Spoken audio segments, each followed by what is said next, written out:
কত শত আনন কত চতুরানন, চতুর্মুখে ব্রহ্মা আজ পর্যন্ত যে তত্ত্ব জানতে পারল না। চতুরানন মানে ব্রহ্মা, শিব, ইন্দ্র, বরুণ, পবন কত সাধনা করে যে তত্ত্ব জানতে পারল না, গূঢ় তত্ত্ব, সে তত্ত্ব জানা বড় ভাই, বড় কঠিন ব্যাপার। মহাজন বলছে, শোনো, চারি বেদ ষোড় দর্শন পড়িয়া সে জন, সে যদি গৌরাঙ্গ নাহি ভজে, সে যদি গৌরাঙ্গ নাহি ভজে। চারটে বেদ পড়েছো, 18টা পুরাণ পড়েছো, 6টা দর্শন পড়েছো, 12টা উপনিষদ পড়েছো, কিন্তু তুমি তো গৌর চরণ ভালোবাসো না। তুমি তো গৌর চরণের রতিমতি দাও নাই, ওতে কোনো লাভ নেই। কেন বললাম লাভ নেই জানো? ও নাগরী, ও নাগরী, লবণবিহীন তরকারির যেমন কোনো মূল্য নাই, লবণবিহীন তরকারির যেমন কোনো মূল্য নাই। ওই যে রাঁধুনি এসছে স্কন থেকে, বিশাল রান্না করছে, বাপরে, একটুখানি তরকারি খেয়ে দেখলাম অপূর্ব স্বাদ হয়েছে, বেশ সুন্দর রান্না করেছে, কিন্তু অনেক মশলাপাতি দিয়েছে, একটা জিনিস শুধু দেওয়া হবে না। কি হবে? রান্না হয়ে গেল। লবণবিহীন তরকারির যেমন কোনো মূল্য নাই, যেমন কোনো মূল্য নাই। মৃতদেহে সোনার গয়না দিয়ে সাজালে যেমন শোভা হয় না, যেমন কোনো শোভা হয় না। এই কলিযুগে মানব জন্ম পেয়ে, মানব জনম পেয়ে যে ব্যক্তি আমার গৌর গোবিন্দ চরণ ভজে না, গৌর গোবিন্দ চরণ ভজে ও নাগরী, তার বাঁচার চেয়ে মোরাই ভালো, বাঁচার চেয়ে মোরাই ভালো। তার এমনি জন্মে অমনি গেল, বাঁচার চেয়ে মোরাই ভালো। আর এমনি জনম অমনি গেল। বলে কেন বা ভাবে জন্ম নিল রে তাই, জনম অমনি গেল, এমন হলো। আর এমনি জনম অমনি গেল, বাঁচার চেয়ে মোরাই ভালো। বেদ বিদ্যা দুই কিছু নাহি জানাতা, বেদ বিদ্যা দুই কিছু নাহি জানত। বেদ বিদ্যা দুই কিছু নাহি জানতা, বেদ বিদ্যা দুই কিছু নাহি জানত। সে যদি গৌরাঙ্গ করে সার, ও সে যদি গৌরাঙ্গ করে সকল রসের সার জেনেছে, সকল রসের সার জেনেছে। যে জন গৌর চরণ সার করেছে, সকল রসের সার জেনে, নিজের গৌর চরণ সার করেছে, সকল রসের সার জেনেছে। সে যদি গৌরাঙ্গ করে সার, ও গো সে যদি গৌরাঙ্গ করে তার সব জানা হয়ে যাবে। বুঝে নেওয়া গেল? কেউ যদি গৌর তত্ত্ব জেনে যায়, তার সব তত্ত্ব জানা হয়ে যায়। ও মায়েরা, তত্ত্ব মানে বোঝেন তো? তত্ত্ব মানে বোঝেন তো? তত্ত্বের কিন্তু দুটো বানান, একটা তয়েব তত্ত্ব, একটা তয়ে তত্ত্ব। তয়েব তত্ত্ব মানে ওটা কোন তত্ত্ব জানেন? ওটা কোন তত্ত্ব? না, সাধ্য বাড়ির তত্ত্ব, বিয়ে বাড়ির তত্ত্ব, ফুলসজ্জার তত্ত্ব, ওটার বানান তয়েব। আর যেটা পঞ্চতত্ত্ব, ওর বানানটা হচ্ছে তয়ে ত। 5টা তত্ত্ব জানো তো? শ্রী অদ্বৈত নিত্যানন্দ শ্রীবাস গদাধর, সবার মধ্যে নৃত্য করে গৌরাঙ্গ সুন্দর, গৌরাঙ্গ সুন্দর। 5টা তত্ত্ব, ক্ষিতি অপ তেজ মরুদ ভূম। তত্ত্ব তত্ত্ব সবাই বলো, কত তত্ত্ব যেন, যেন 24টা তত্ত্ব নিয়ে দেহের গঠন, ওগো 24টা তত্ত্ব নিয়ে দেহের গঠন। পঞ্চভূত ক্ষিতি অপ তেজ মরুদ ভূম, ষড়রি পুলবে মোহ মাশ্চর্য ক্রোধ কাম, ষড়রি পুলব মোহ মাশ্চর্য ক্রোধ কাম। 10 দশেন্দ্রিয় ক্ষত তারা হয়তো পৃথক পৃথক কর্মেন্দ্রিয় জ্ঞানেন্দ্রিয় বিবিধ নামাত্মক কর্মেন্দ্রিয় হস্তপদ গুচ্ছলিঙ্গ বাক জ্ঞানেন্দ্রিয় চক্ষু কর্ণ নাসা জিহ্বাতক মহাভূত অহংকার আর হয় জ্ঞান এই তো 24টা তত্ত্বে দেহ নিরূপণ এই তো 24টা তত্ত্বে দেহ নিরূপণ তাই হরি হরি হরি হরি এই তো 24টা তত্ত্বে দেহ নিরূপণ। এই 24 তত্ত্ব কোথায় আছে? এই 24টা তত্ত্ব কোথায় আছে? কি গো? মহাপ্রভুর চরণে 10 তত্ত্ব, হাতে 10 তত্ত্ব, নখা অরবিন্দ তত্ত্ব যথাং। মহাপ্রভুর যে নখগুলি প্রত্যেকটা এক একটা তত্ত্ব। তাহলে 20টা হলো, বাকি 4টে গরল, আদ্য, উন্মাদ, জিজ্ঞাস, এই 4 তত্ত্ব। মোট 24 তত্ত্বে যেমন তোমার দেহ তৈরি, এই 24 তত্ত্বই মহাপ্রভুর চরণে। নিতাই গৌর। তাই তো নয়নানন্দ দাস ঠাকুর লিখছে, তোমাকে বেদ পড়তে হবে না, তোমার বিদ্যা নেই, তুমি মূর্খ। বেদ বিদ্যা দুই কিছু নাহি জান, বেদ বিদ্যা দুই কিছু নাহি জানত, বেদ বিদ্যা দুই কিছু নাহি জান, বেদ বিদ্যা দুই কিছু নাহি জানত। সে যদি গৌরাঙ্গ করে সার, সে যদি গৌরাঙ্গ করে সার, সে যদি গৌরাঙ্গ করে সার, সে যদি গৌরাঙ্গ করে সার, নয়নানন্দে মনে সেই তো সকলে জানে, নয়নানন্দে মনে সেই তো সকলি জানে। প্রভু নয়নানন্দেতে ভনে সেই তো সকলে জানে, প্রভু নয়নানন্দেতে ভনে সেই তো সকলি জানে। সর্বসিদ্ধি সর্বসিদ্ধি সর্ববুদ্ধি সর্ববুদ্ধি পরতলে তার, সর্ববুদ্ধি পদ তলে তার, সর্বসিদ্ধি পদ তলে তার। বৈষ্ণব কবি নয়নানন্দ দাস ঠাকুর এক পাশে দাঁড়িয়ে বললে, শোনো, এ জগতে যে গৌর চরণের অতিমতি দিয়েছে, ধনজন দেহ গেহ যা কিছু মোর, অর্পিন তুয়া পদে শ্রী গৌর কিশোর। শ্রী গৌর কিশোর। নয়নানন্দেতে ভনে সেই তো সকলই জানে, অনাগরী সর্বসিদ্ধি কর তলে তারে রে এ ও নয়নানন্দে মনে রাধে সর্বসিদ্ধি তার রে ও নয়নানন্দেতে ভরে সর্বসিদ্ধি তার রে ও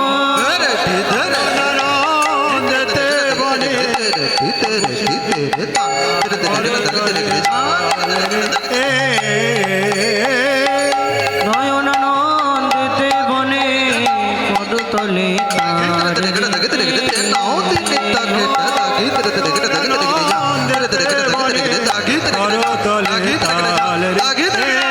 আর নয়নানন্দ। তখন গৌরচন্দিকার পর যতটুকু হোক আমরা আনন্দের সাগরে ভেসে গেলাম, এইবার কিন্তু দুঃখের সাগরে ভাসতে হবে। হ্যাঁ, চলুন যাব এই মুহূর্তে কোথায়? বৃন্দাবন থেকে সোজা চলে যাব দ্বারকায়। যেদিন কৃপা করে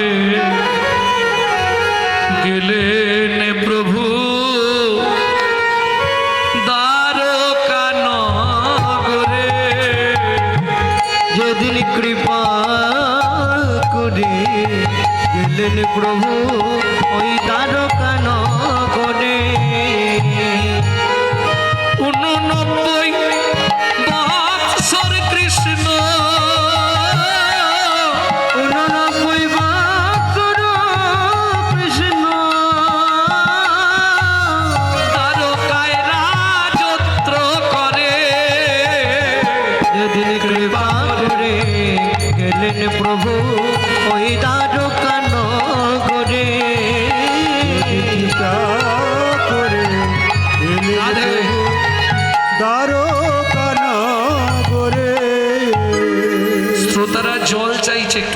ব্যবস্থা করে দিন। ভক্তমণ্ডলী, ভক্তিমতী মায়েরা, এই দ্বারকাপুরী নির্মাণ করেছিলেন কে? দেব বিশ্বকর্মা। ভগবানকে গিফট করেছিলেন দ্বারকায় আসার পর, এই মহলটা তোমার জন্য আমি নির্মাণ করেছি, তুমি এখানে থাকবে, কিন্তু শর্ত একটাই, তুমি যতদিন বেঁচে থাকবে সম্পত্তি তোমার, তুমি মারা যাবার 2 দণ্ড পর এই দ্বারকাপুরী জলের তলায় চলে যাবে। ভগবান মেনে নিলেন, আমি তো থাকতে পারবো, এতে 1 2 নয়, 56 কোটি যদুকুল থাকবে। কারণ আপনারা নিশ্চয়ই জানেন ভগবান 89 বছর দ্বারকার রাজা ছিলেন, আর এই 89 বছরে ভগবান 16,108 জন মহিষকে গ্রহণ করেছিলেন। একবার ভাবুন, নরকাসুর যখন 16,000 রমণীকে তুলে নিয়ে গেলেন, ভগবান নরকাসুরকে বধ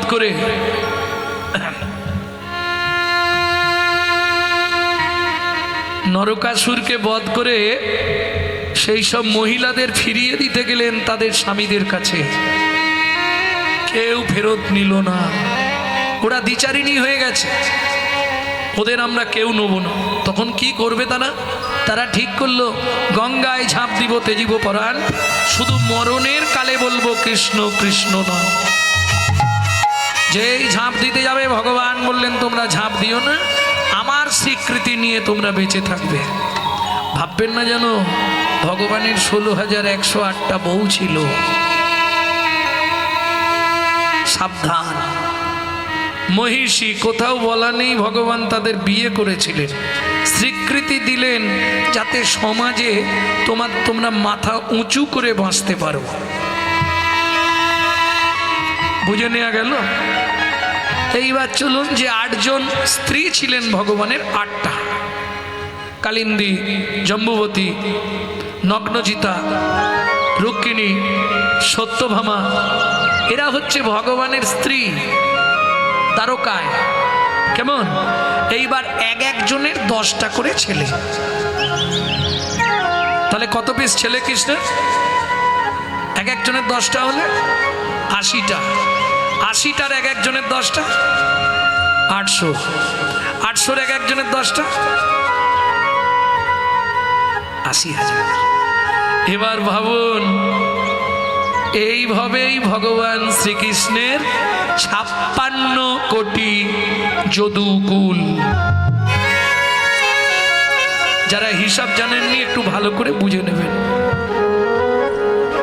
ভক্তমণ্ডলী, ভক্তিমতী মায়েরা, বালি বধের কারণে ভগবান কথা দিয়েছিলেন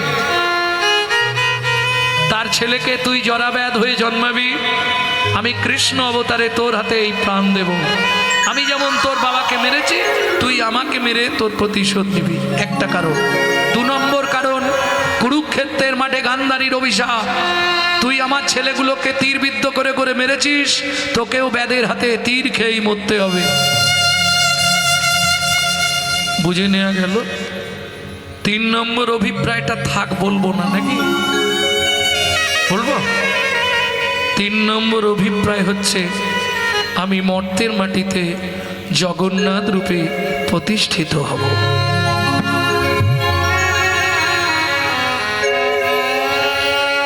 ভক্তমণ্ডলী, ভক্তিমতী মায়েরা, তাহলে চলুন চলে যাই দ্বারকার সেই প্রান্তের শেষ বন। কি করছে ভগবান? গাছের ডালেতে বসি কৃষ্ণ দয়াময়, গাছের ডালেতে বসি ওগো কৃষ্ণ দয়াময়,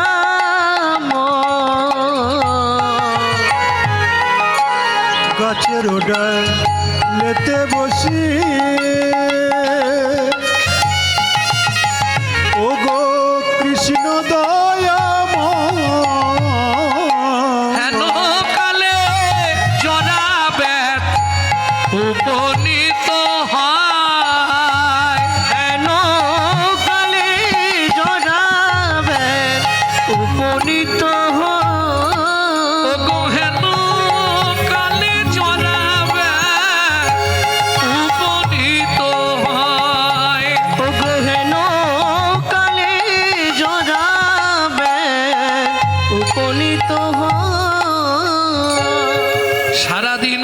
জরাবেদ জঙ্গলে, কোনো শিকার পায়নি, মলিন বদন।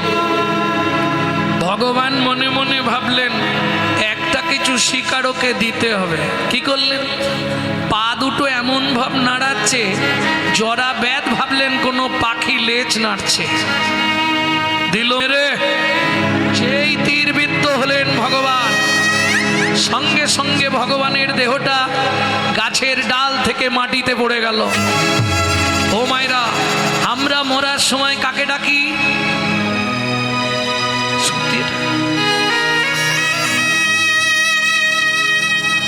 সত্যি বলছো? আরে যে মরেছে সে বলতে পারে, তুমি বলবে কি? আর যে মরে গেছে সে জীবনে বলতে পারবে?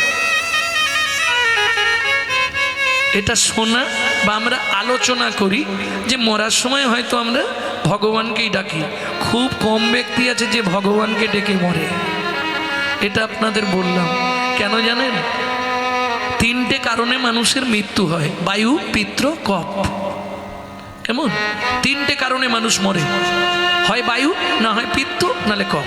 পিত্ত লিভারে জমে গিয়ে নিঃশ্বাস বন্ধ হয়ে গিয়ে মারা যায়, আর বায়ু ঊর্ধ্বগামী হয়ে গেলে সেরিব্রাল বা ব্রেন স্ট্রোক হয়ে যায়, কিংবা হার্টে এসে ধাক্কা মেরে দিলে হার্ট অ্যাটাক। আর মৃত্যুর আগের মুহূর্তে আপনি যত খুশি অ্যান্টিবায়োটিক খেয়ে রাখুন, তবু মৃত্যুর আগে এসে কফ গলাকে বন্ধ করে দেয়,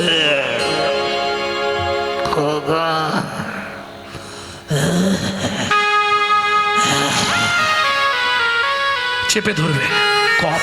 রাজ্যের কফ এসে জমে যাবে, বেরোবে না তো। এর জন্যেই বারবার এই হাত তুলে হরিবোল বলানো, এটা প্র্যাকটিস করানো, বোঝা গেল না? অভ্যাস করানো।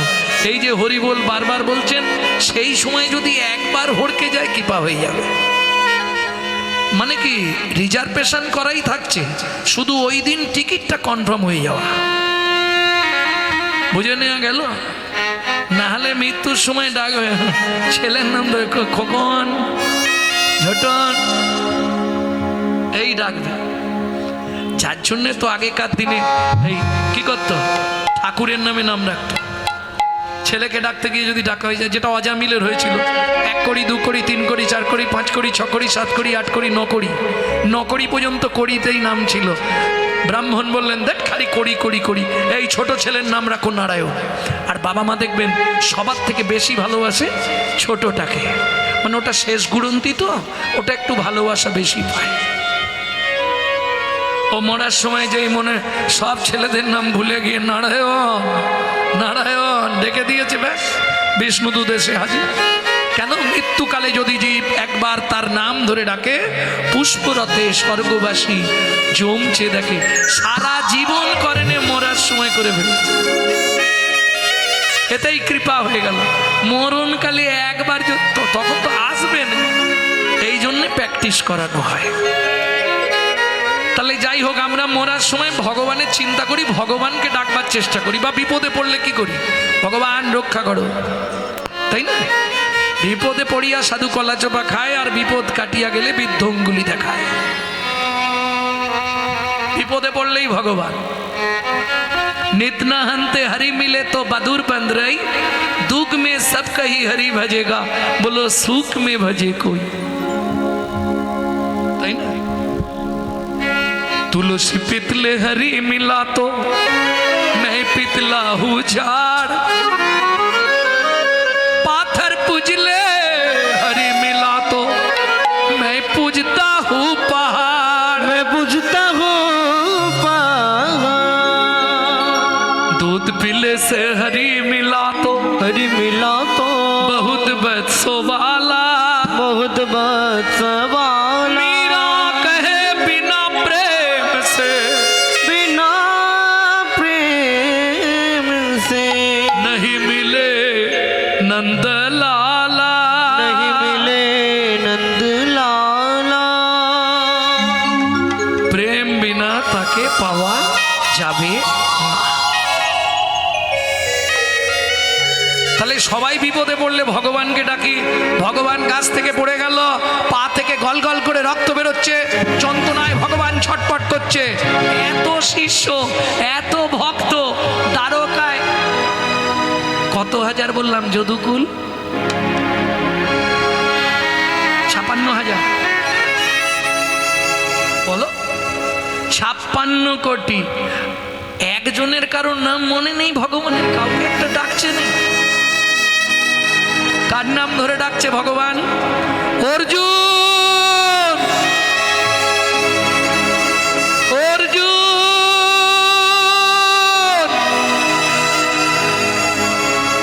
অর্জুন। ভাবুন কোথায়? দ্বারকায় ভগবান ডাকছে। অর্জুন কোথায়? হস্তিনাপুরে।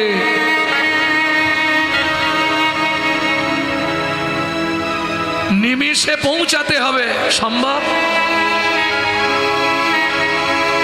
একমাত্র কৃষ্ণ কৃপা না হলে হয় না। সখা আসছি,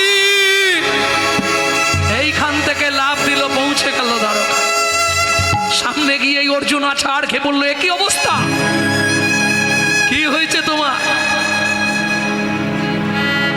দু চোখ দিয়ে জলে ভেসে যাচ্ছে।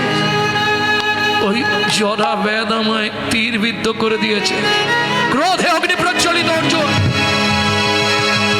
সখা তুমি একবার বলো, ওই জরা বেদকে আমি শেষ নিঃশ্বাস দিয়ে দিই, ওকে আজ আমি শেষ করে ফেলবো। অর্জুন, আমি ওকে বলেছিলাম তেতা যুগে দাপড়ে তুই আমায় মারিস, আমি যেমন তোর বাবাকে মেরেছি তুই আমাকে মেরে সেই প্রতিশোধ নিয়ে নিস।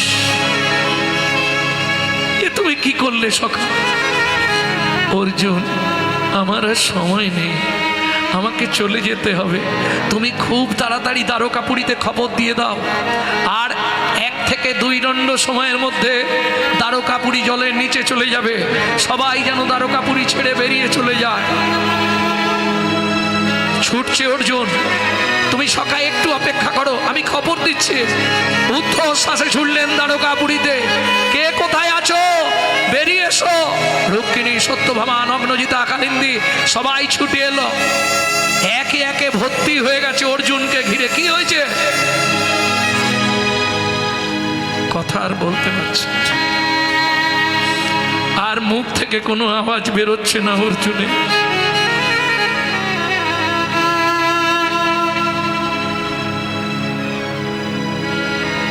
অর্জুন, রুক্মিণী বলছে, অর্জুন তোমার চোখে জল, কিছু হয়েছে?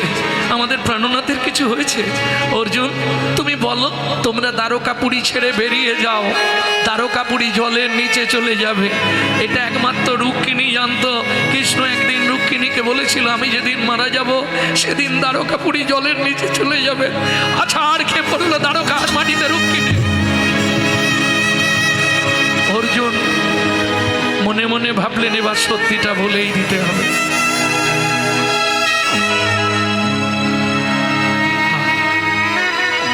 বলো অর্জুন, বলো, আর চুপ করে থেকো না। কি হয়েছে? প্রভু বিদায় নিচ্ছে, দেরি নাই। ওই জঙ্গলের মধ্যে পড়ে আছে, ঝরাব্যাধ তীর দিয়ে মেরে দিয়েছে। কি বলছো অর্জুন? ঊর্ধ্বশ্বাসে ছুটলেন সবাই, কিন্তু এরা পৌঁছাবার আগে ভগবানকে চলে যেতে হবে, নালে মায়ায় যে বেঁধে ফেলবে। অর্জুন ছুটতে ছুটতে ফিরে আসছে, পথেই দেখতে পেল উদ্ধবকে।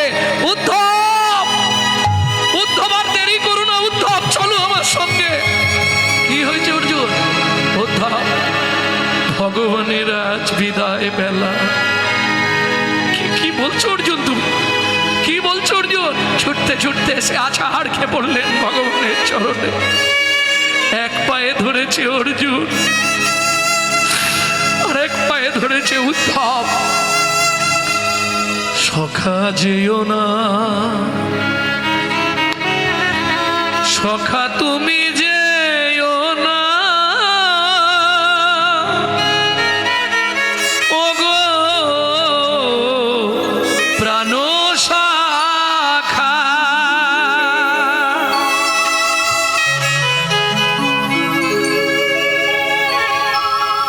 ওদিকে মাথায় হাত দিয়ে হাউ হাউ করে কাঁদছে জড়াবে। সামান্য একটা তীরে এই অবস্থা হয়ে গেল। ছুটে গেল অর্জুন মাথার ধারে। উদ্ধব বসেছে চরণ দুটো কোলের ওপর নিয়ে, একজনের কোলে চরণ আর একজনের কোলে মাথা। অর্জুনের কোলে রাখলেন মাথা, অর্জুনের হাত দুটো ধরে ভগবান কাঁদতে কাঁদতে বলে গেল, আমার যেটুকু আশা বাকি রইল তুমি পূর্ণ করে দিও। কৃষ্ণ কৃষ্ণ কৃষ্ণ।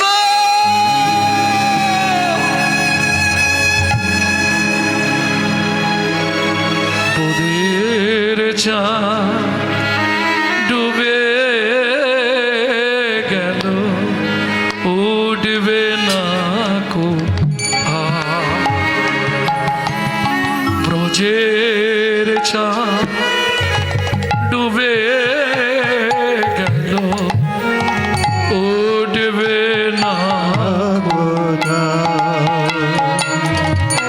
উদ্ধবে চরণ তলে পড়ি কাঁদে, উদ্ধব চরণ তলে পড়ি কাঁদে।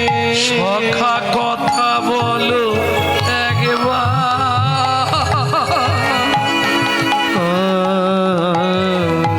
উঠবে না কো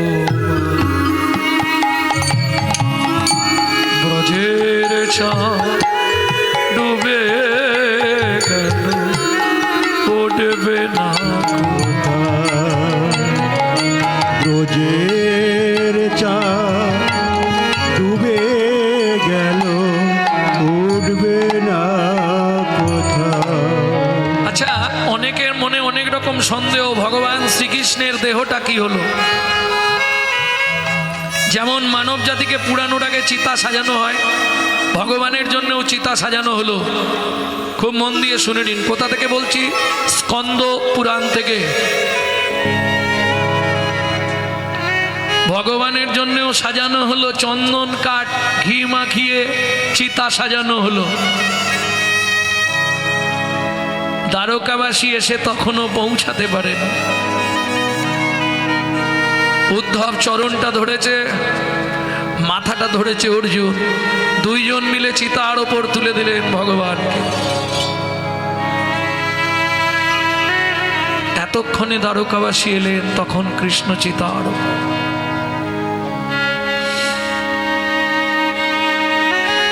চোখের জলের বন্যা বয়ে যাচ্ছে,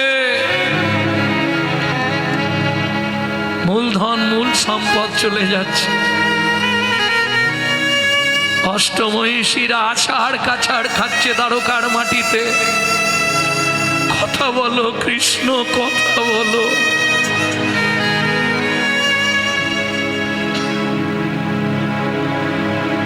দেরি করে লাভ নেই, অগ্নি সংযোগ করে দাও।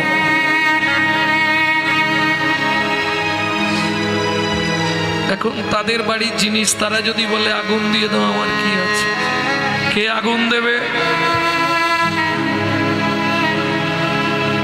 আগুনটা দেবে কে? রুক্মিণী বললেন, সবাই মিলে যাকে বলবে সেই দিয়ে দেবে। তা আমাদের দ্বারকাপুরে তো ছেলের অভাব নেই, যে হোক একজন দিলেই হবে। রুক্মিণী বললেন, না, ওটা হবে না। ভগবান কৃষ্ণকে যে সে আগুন দেবে, এটা মেনে নেওয়া যাবে? সবার আগে প্রতিবাদ করলেন রুক্মিণী। কেন? রুক্মিণী বললেন, যদি আগুন দিতে হয় অর্জুনের যথাযোগ্য, যাকে নিমিষ না দেখতে পেলে পাগল হয়ে যেত। আমরা 8 জন থাকতে, এত নাতি নাতনি, এত সম্পদ থাকতে, তবু সে অর্জুনকে চোখে হারাতো সবসময়। অর্জুন দেবে আগুন। চলুন, অগ্নি সংযোগ করবে তো, কিন্তু জ্বালাবে কি? যেটাই জ্বালাচ্ছে যাচ্ছে সেটাই জ্বলছে না।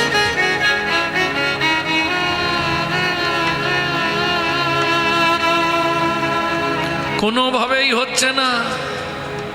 পাথরে পাথরে ঘষা হচ্ছে, আগুন জ্বলছে কিন্তু ধরছে না। অর্জুনের মাথায় হাত, কেটে গেল 2 দণ্ড।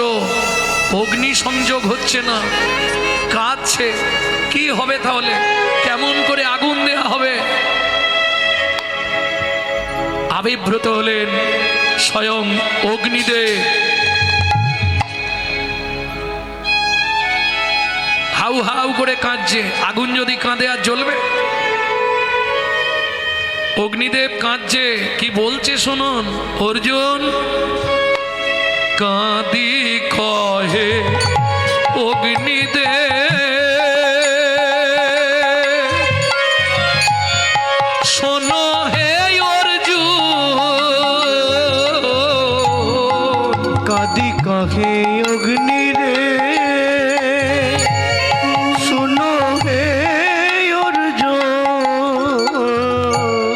শ্রীকৃষ্ণের অঙ্গে নাহি দেব গোয়াগু। কৃষ্ণ অঙ্গেতে আমি না দেব আগুন।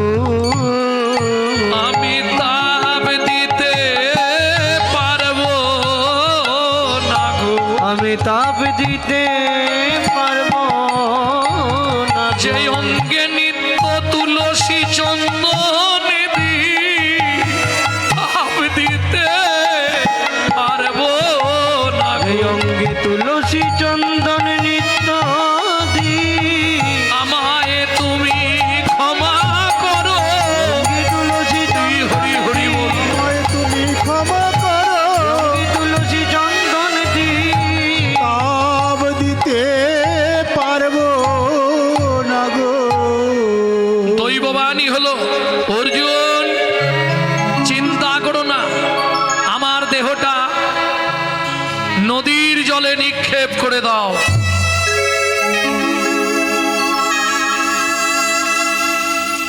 সবাই মিলে ধরাধরি করে ভগবানের দেহটা নদীর জলে নিক্ষেপ করলে, আর যেই না গঙ্গায় ফেললো সঙ্গে সঙ্গে কি হলো যেন? শ্রী গঙ্গা উথুলিল, উজানে গমন কইল। সেই গঙ্গায় উথলিল, উজানে গমন কইল। জরা ব্যাধ কাঁদিতে লাগিল। জরা বেদ কাঁদিতে লাগিল।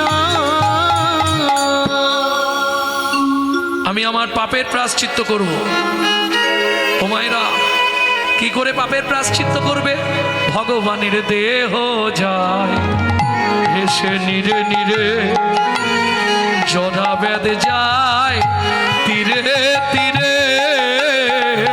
ভগবানের দেহ যায় নিরে নিরে, জরা বেদ যায় তীরে তীরে। লক্ষ্য করে চলেছে, যেদিকে যাচ্ছে সেই দিকেই হাঁটছে জরা ব্যাধ। তীর দিয়ে হাঁটছে আর জল দিয়ে দেহ ভেসে যাচ্ছে। কতদিন গেল? 6 মাস।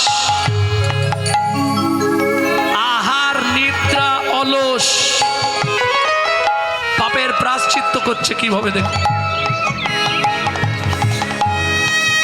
আমি চাই তোমার দেহের সঙ্গে যেন আমিও মরতে পারি।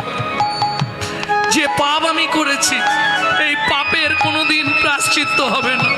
যে চরণে কোটি কোটি ভক্ত সাধু মুনি যোগী ঋষি তুলসী চন্দন দেয়, আমি সেই চরণে তীর বিদ্ধ করেছি, সেই চরণ থেকে রক্ত স্খলিত করেছি। এর থেকে মহা পাপ আর পৃথিবীতে কিছু নেই। আর পাচ্ছে না, চলতে পারছে না। 6 মাস 13 দিন আর পাচ্ছে না। যখন কোনো ধারে এসে ঠেকে যায় দেহটা, জরাব্যাধ সেইখানেই বসে থাকে।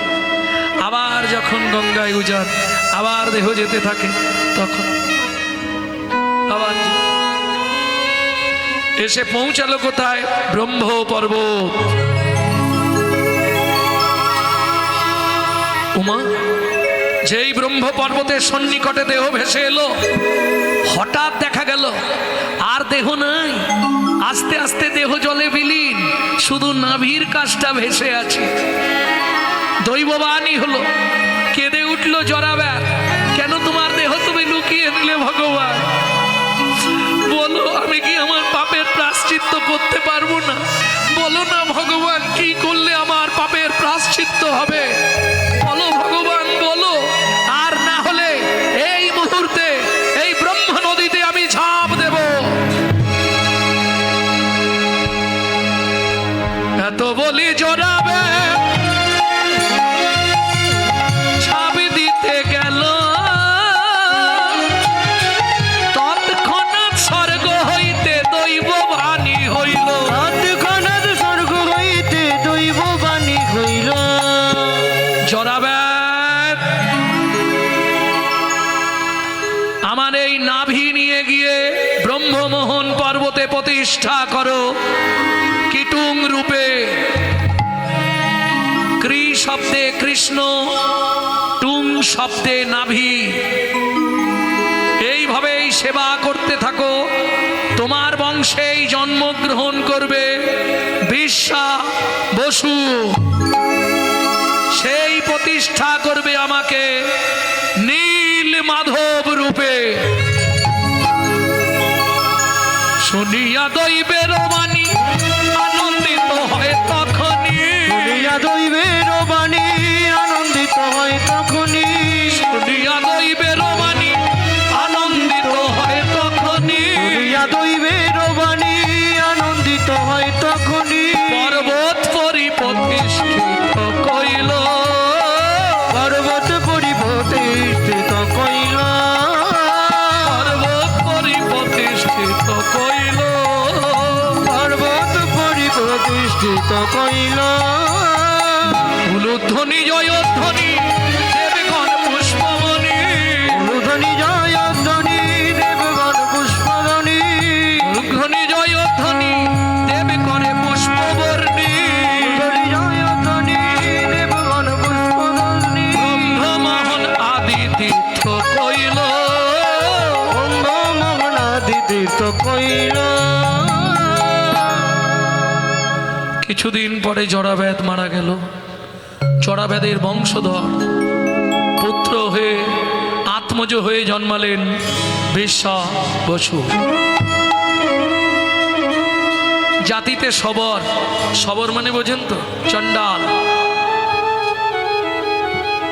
ভগবান যত কৃপা করেছে না, সবাই নিচু কাস্টে।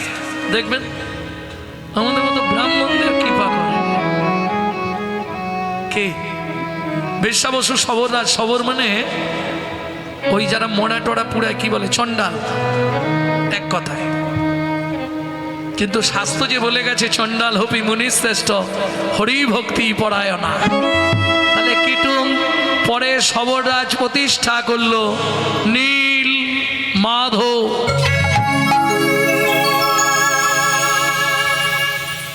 প্রভাত কালেতে রাজা দেখিলা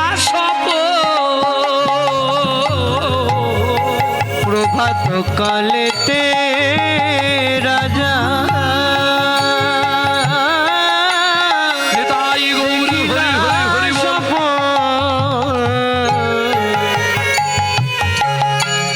প্রভাত কাল। ও মায়েরা, সূর্য উদয়ের 2 দণ্ড আগে পর্যন্ত যদি কেউ স্বপ্ন দেখে, কোন পাশ ফিরে জানো? জানো না? ডান দিক ফিরে স্বপ্ন দেখলে সেই স্বপ্ন সত্যি হয়। সূর্য উদয়ের থেকে 2 দণ্ড আগে প্রভাত সময়ে রাজা দেখিলা স্বপ্ন। প্রভাত সময়ে রাজা দেখিলা স্বপ্ন। রানীরে ডাকিয়া কহে বিচলিত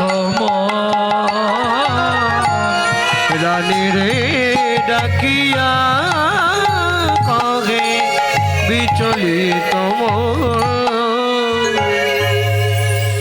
রাজাটিকে উড়িষ্যা উৎকল রাজা ইন্দ্রদ্যুম্ন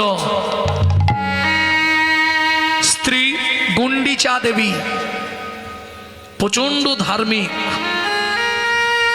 কোনোদিন বাড়িতে অতিথি সেবা না হলে তিনি জল খেতেন না। যেদিন অতিথি না আসবে ভিক্ষা করতে বলুন বা সাহায্য চাইতে বলুন, যেদিন অতিথি না আসবে সেদিন রানী উপবাসে থাকতেন। আরে সংসার তবে তো সুখের হয়। সংসার সুখের হয় কাদের জন্যে? ও রমণীর গুণে। যাই হোক, রমণীর গুণে সংসার সুখের হয়। আবার এমনও নারী আছে যার জন্য সংসার একবারে কোথায় যায়, সে আবার কোন জায়গা ঠিকানা দাও। দাদু বলছে জাহান্নামে যায়, সে আবার কি? আরে জাহান্নাম কোথায়? ও যমরাজের পাশে। সত্যি কথা প্রথম ভাষাটা শুনলাম, যাই হোক এটা একটা নতুন ভাষা শুনলাম, জাহান্নাম নাকি? বাহ, না না, নারী হচ্ছে ত্রিধাগতি, বুঝতে পারবে। সবাইকে এক পাল্লায় ওজন করলে হবে না, নারী ত্রিধাগতি। একটা হচ্ছে বিশেষ করে নারীর তো চলার পথ দুটো, একটা সামঞ্জস্যা, একটা অসামঞ্জস্য। সামঞ্জস্য নারী কারা জানো? স্বামীর 10,000 আয়, ও 10,000 আয় সংসার ম্যানেজ করবে। অসামঞ্জস্য, স্বামীর আয় 10,000, মাসে খরচ 25,000, কোথা পাবে? দেখ পাড়ায় গ্রুপ লোন আছে না, বন্ধন নিয়ে এনে না, তারপর দেখা যাবে। এদিকে নেই লোন, নেই গ্রুপ লোন। ভক্তমন্ডলী ঘরে ঢুকতে গেলে মাথা নিচু করতে হয়, আর মাসে ক্রিম লাগে 6,000 টাকা। মুখে আছে অন্তরে নাই, তেমন শিক্ষার মুখে চাই। তাহলে সংসার সুখের হয় রমণীর গুণে। প্রত্যেক দিন রাজা ইন্দ্রদ্যুম্ন যা ঘটবে সারাদিন সব স্ত্রীর কাছে বলবে।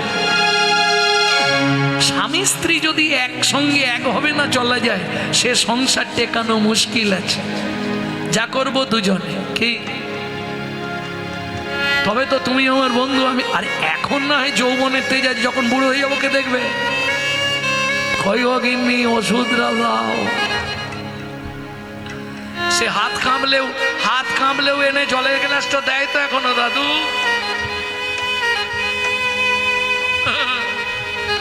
অন্য কেউ দেবে না, যত আত্মী সাত্তি খালি ঝাড়ার পাত্তি।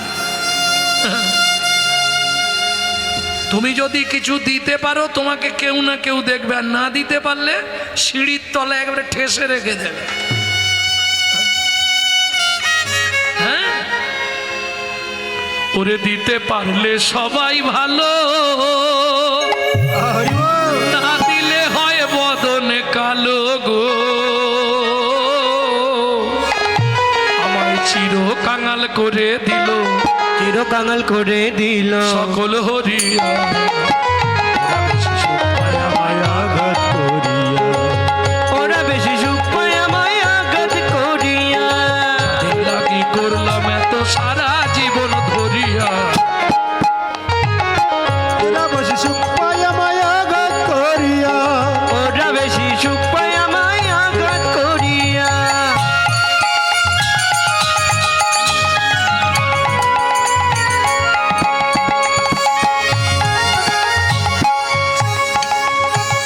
কি গো, সেদিনের কথাগুলো একটু ভাবো। কোন দিনে? মাঘের রাতে কঠিন শীতে ঝরায়েছি ঘাম, ঝরাইছি ঘাম, এই সংসারে কেউ দেবে না ভালোবাসা। মাঘের রাতে কঠিন শীতে ছড়াইছি ঘাম, এ সংসারে কেউ দেবে না ভালোবাসার দাম। ভোল্টেজ দেখো কমে গেছে।